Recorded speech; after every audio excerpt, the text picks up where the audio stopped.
Tunku Ibrahim Asal Mutasi. Saat ini saya dirawat di rumah sakit Al-Abidin Segara SCU penanganan penyakit virus corona. Saya himbau kepada masyarakat Aceh agar tidak terkena penyakit virus corona, ikuti himbauan dari kesehatan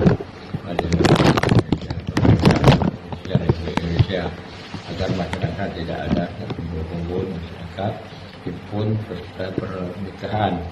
Silakan masyarakat doa cukup di rumah. Dan pengalaman saya saat ini, saya baru pulang dari Jakarta dalam rangka kegiatan beragama.